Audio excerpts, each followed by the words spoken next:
আলিয়ার অস্থায়ী আদালতে আগুন, বকশীবাজারে সড়ক অবরোধ। রাজধানীর বকশীবাজারে আলিয়া মাদ্রাসা মাঠে স্থাপিত বিশেষ আদালতের একটি কক্ষে আগুন দেওয়া হয়েছে। আগুনে কিছু নথিপত্র ও আসবাবপত্র পুড়ে গেছে। বৃহস্পতিবার ভোরে এই ঘটনা ঘটে বলে দাবি চকবাজার থানা পুলিশের। দেশে টানা 3 দিন কম থাকবে গ্যাসের চাপ। এলএনজি টার্মিনালের রক্ষণাবেক্ষণের কাজের জন্য টানা 3 দিন দেশে গ্যাসের চাপ কম থাকবে। বৃহস্পতিবার একবার তাই এ তথ্য জানিয়েছে পেট্রোবাংলা। 5 জেলায় শৈত্যপ্রবাহ, রয়েছে বাড়ার আভাস। রাজশাহী, পাবনা, নওগাঁ, পঞ্চগড় ও চুয়াডাঙ্গা জেলার উপর দিয়ে মৃদু শৈত্যপ্রবাহ বয়ে যাচ্ছে। চলমান এই শৈত্যপ্রবাহ আরও বাড়তে পারে বলে জানিয়েছে আবহাওয়া অধিদপ্তর। দাঁড়িয়ে থাকা ট্রাকে মোটরসাইকেলের ধাক্কা, নিহত 2। ময়মনসিংহের হালুয়াঘাটে দাঁড়িয়ে থাকা বালুভর্তি ট্রাকে মোটরসাইকেলের ধাক্কায় 2 আরোহী নিহত হয়েছেন। এছাড়াও আরও একজন আহত হয়েছেন। বৃহস্পতিবার 5টার দিকে উপজেলার ফায়ার সার্ভিসের সামনের সড়কে এই দুর্ঘটনা ঘটে। যুক্তরাষ্ট্রে ভয়াবহ দাবানল, পুড়ে ছাই 1100 ঘরবাড়ি। যুক্তরাষ্ট্রের লস অ্যাঞ্জেলেসে ভয়াবহ দাবানলে পড়ছে ঘরবাড়ি সহ সবকিছু। আগুনের ভয়াবহতা থেকে বাঁচতে সেখান থেকে পালাচ্ছেন সাধারণ মানুষ।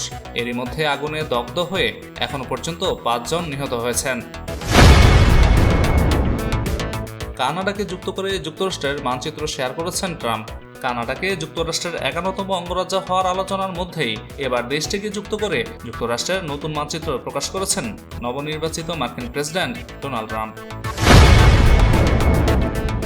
গ্রিনল্যান্ড স্বাধীন হতে পারে, কিন্তু যুক্তরাষ্ট্রের রাজ্য হবে না, জবাব ডেনমার্কের। ডেনমার্কের পররাষ্ট্রমন্ত্রী লার্স লোকে রাসমুসেন বলেছেন, গ্রিনল্যান্ডকে যুক্তরাষ্ট্রের রাজ্য বানানোর স্বপ্ন পূরণ হবে না। বুধবার ট্রাম্পের বল প্রয়োগ করে দেশটি নিয়ন্ত্রণে নিতে চাওয়ার ইচ্ছা প্রকাশের পর এই কথা বলেন ডেনমার্কের পররাষ্ট্রমন্ত্রী। সৌদিতে ব্যাপক বন্যা, মক্কা মদিনায় রেড অ্যালার্ট জারি। গত কয়েকদিন ধরে টানা ভারী বর্ষণের জেরে ব্যাপক বন্যা শুরু হয়েছে সৌদি আরবে। বন্যার কারণে পবিত্র 2 শহর মক্কা ও মদিনায় ইতোমধ্যে রেড অ্যালার্ট জারি করেছে দেশটির আবহাওয়া অধিদপ্তর এনসিএম। পাকিস্তানে চ্যাম্পিয়ন্স ট্রফির আয়োজন নিয়ে নতুন শঙ্কা। হাতে গুনে সময় বাকি আর 33 দিন। 12 ফেব্রুয়ারি আইসিসির কাছে বুঝিয়ে দিতে হবে করাচি, লাহোর, রাওয়ালপিন্ডির 3 ভেন্যু। পাকিস্তান ক্রিকেট বোর্ডের প্রেসিডেন্ট অনেকটা তড়িঘড়ি করে শুরু করেছিলেন স্টেডিয়ামের সংস্কার কাজ, কিন্তু এখনও তা শেষ হয়নি। তাই অনিশ্চয়তায় পাকিস্তানে চ্যাম্পিয়ন্স ট্রফি।